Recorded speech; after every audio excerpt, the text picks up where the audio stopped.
국내에는 5년마다 한 번씩 습지 보전 계획을 세우는 습지 보전법이 있는데요.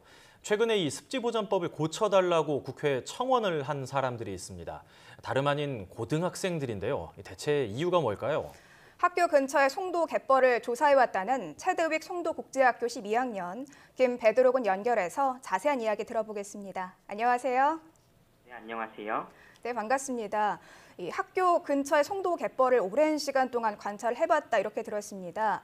이 송도 갯벌을 관찰한 게 얼마나 됐고 또 이 관찰하게 된 이유는 무엇인가요? 송도갯벌은 2011년 12월부터 관찰하기 시작하였고요. 2016년 6월까지 조사를 진행하였습니다. 갯벌 관찰은 학교 과학선생님 지도하에 수업의 일환으로 이렇게 시작하게 되었고, 현재 진행 중인 송도 갯벌 매립 사업이 갯벌의 생물의 다양성에 어떠한 영향을 주는지 연구하기 위해 이렇게 관찰을 하게 되었습니다.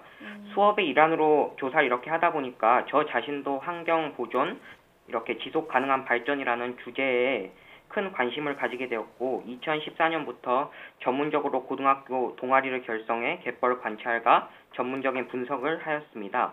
또한 본 조사 결과로 2012년 제주도에서 열린 세계자연 보존 총회에서 이렇게 저희 조사 내용을 발표하였고요.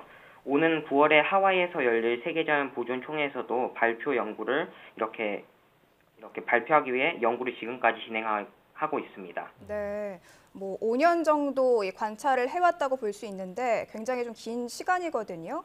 그렇다면 이 송도 갯벌 어떤 곳이고 구체적으로 어떤 새들이 서식하고 있는지도 궁금한데요. 자세히 설명해 주시죠.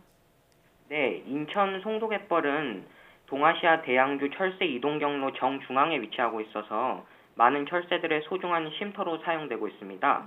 특히 세계자연보존연맹에서 지정한 멸종 위기종과 취약종인 저어새, 알락꼬리 마도요, 검은머리 갈매기 등이 현재 송도갯벌에서 서식하고 있습니다. 국제사회에서도 이 같은 송도갯벌의 환경적 가치를 인정해 2014년 7월에 람사르 3호국에서 람사르 습지로 송도갯벌을 지정하기도 하였습니다. 지금 철새 또 이제 습지에 대한 이야기를 해주셨는데 구체적으로 어떤 대상들을 어떤 방식으로 관찰해 왔는지 간단하게 설명을 좀 해주시죠. 크게 두 가지 방법으로 조사를 했는데요. 그 두 가지 방법이 갯벌물 수질 조사와 새 개체수 관찰이었습니다. 갯벌물 수질 조사 같은 경우는 현재 매립이 진행되지 않고 있는 갯벌에서 물을 한 달에 한 번씩 조달하여 용존 산소량, 이산화탄소량, pH, 전기 전도도 같은 지표를 검사하였습니다. 쉽게 말해 용존 산소량과 이산화탄소량은 물 1리터 내에 얼마나 많은 산소와 이산화탄소가 있는지 보여주는 지표이고요. pH는 물의 산성이나 알칼리성 정도를 이렇게 보여주는 지표입니다. 또한 전기 전도도 같은 경우는 전기가 얼마나 이렇게 잘 통하는지 숫자로 나타낸 값입니다. 새 개체수 조사 같은 경우는 매립 사업이 갯벌에 무슨 환경을 주는지 알아보기 위해 현재 매립이 진행되고 있는 갯벌과 진행되지 않고 있는 갯벌에서 대략 2주에 한 번씩 조사를 진행하였습니다.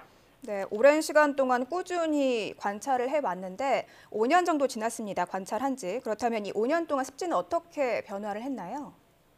수질 같은 경우에는 대표적으로 용존 산소량과 이산화탄소 수치에 큰 이상 징후를 저희가 발견했습니다. 생물의 다양성이 유지되기 위해서는 용존 산소량이 최소 3mg per 리터가 넘어야 되고 이산화탄소량 같은 경우는 10mg per 리터를 넘지 않아야 하지만 송도갯벌 같은 경우에는 이 같은 조건에 미달하였습니다. 이 같은 수질 악화로 인해 먹이사슬 하층부에 위치한 해양 생물의 다양성이 크게 우려되는 상황이고요. 또한 철새들이 송도갯벌에 찾아오는 봄의 새 개체수를 분석한 결과 2012년과 2016년 사이에 매립이 진행된 갯벌에서는 새 개체수가 62.6%나 감소하였고요. 매립이 진행되지 않은 갯벌에서도 63%나 감소하여서 이 뜻은 현재 매립이 진행되고 있는 갯벌뿐만 아니라 그 주변에 있는 그 천연 갯벌까지 오염됨으로써 송도갯벌 전체의 환경이 훼손된 거라 볼 수 있겠습니다. 네, 이 수질 악화 그리고 새 개체수의 변화 이렇게 두 가지를 좀 큰 변화로 짚어주셨는데 그렇다면 이 새 개체수 중에서 큰 변화를 보이는 건 어떤 새가 특히 큰 변화를 보였나요?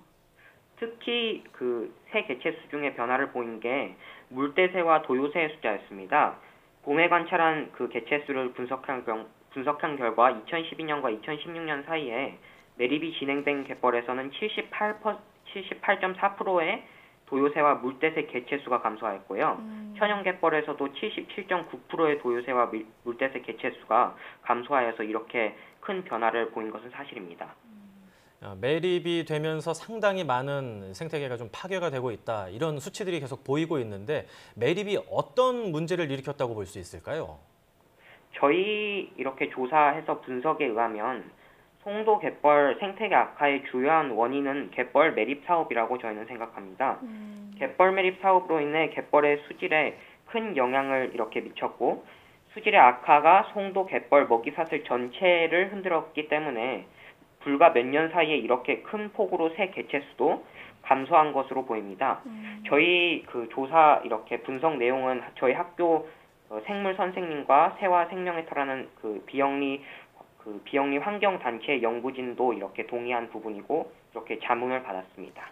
네, 오랜 노력 끝에 수정된 습지보전법이 발의가 됐는데요. 이 법안은 어떤 내용을 담고 있는지도 궁금합니다. 자세히 설명해 주시죠. 저희 조사에 따르면 습지의 생물의 다양성이 매립사업 같은 직접적인 사업이 있으면 2년 내에도 큰 폭으로 악화될 수 있다는 것이 밝혀졌습니다. 하지만 현행 습지보전법 4조하고 5조에 의거하면 습지 상태를 조사하는 기초조사와 습지 보존을 위한 기본계획을 5년마다 한 번씩 시행하도록 이렇게 의무화가 되어 있습니다. 현행 법률안이 만약에 지속된다면 정부가 선제적인 기본계획을 세울 수 없게 되고 습지의 상태가 악화된 뒤에 조사가 진행되고 계획이 수립될 가능성이 있기 때문에 적절한 조치를 취할 수 없다고 판단하게 되어 기초조사와 기본계획 수립 주기를 2년으로 줄이는 개정안을 이렇게 발의하게 되었습니다. 지금까지 이제 5년에 한 번 조사를 하고 계획을 세워야 되는데 5년 안으로는 5년 동안 좀 많은 것들이 바뀔 수 있으니까 2년으로 좀 줄여야 된다. 이런 취지지 않습니까? 학생 신분으로 이렇게 습지 생태계에 관심을 갖고 연구를 진행한 것도 대단한데 법을 바꾸려고 노력을 하고 있잖아요. 입법 청원 제도에 관심을 갖게 된 계기도 궁금합니다. 저희가 이렇게 인터넷으로 조사를 하다 보니까 국민 누구나 입법을 할 수 있도록 하는 입법 청원 제도를 알게 되었습니다. 그래서 국회의원실에 이렇게 개별적으로 입법 청원을 내게 되었고 저희는 습지가 이렇게 지속적으로 보존되기 위해서는 꼭 제도적인 장치가 필요하다고 생각해서 입법 청원 제도를 이렇게 활용하게 되었습니다. 네, 아마 많은 분들이 정말 대단하다 이렇게 생각을 할 것 같은데 앞으로 남은 목표가 있다면 어떤 것들이 있는지 들어볼 수 있을까요? 저희가 생각하는 인천 송도 갯벌은 현재 기성세대가 저희 청년 세대에게 물려줘야 할 자연유산이고 또한 저희 청년 세대가 저희 후대 세대에게도 잘 보존해서 물려줘야 될 유산이라고 저희는 생각합니다.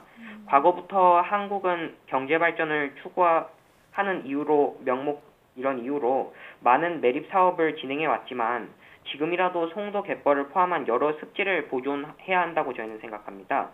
그러므로 저희의 목표는 환경 보존과 지속 가능한 발전이 대한민국이 직면해야 할 과제라는 것을 사람들에게 알리는 것이고 저희가 진행한 조사와 입법 청원이 이 같은 목적을 달성하는 데 일환이 된 것 같아서 저희도 참 기쁘게 생각합니다. 네, 오랜 시간 연구와 조사를 통해서 입법 청원까지 한 사례 정말 멋진 선례라고 생각을 합니다. 앞으로의 활약도 기대하겠습니다.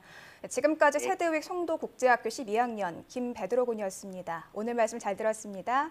네, 감사합니다. 기성세대들이 환경을 훼손을 해왔고 또 이제 미래 세대들이 환경을 살려야 된다라고 이 얘기를 하고 있는데요. 국회로 대변할 수 있는 기성세대들이 이런 미래 세대들의 노력에 대해서 좀 응답을 해야 될 것 같습니다. 네, 우리 학생들이 5년이라는 긴 시간 동안 이 조사와 관찰을 했다고 하니까 정말 놀랍고 기특하다는 생각이 들었는데요. 이 학생들의 노력이 빛을 발하지 않도록 우리 정부의 정책적, 제도적 지원도 필요할 것 같습니다.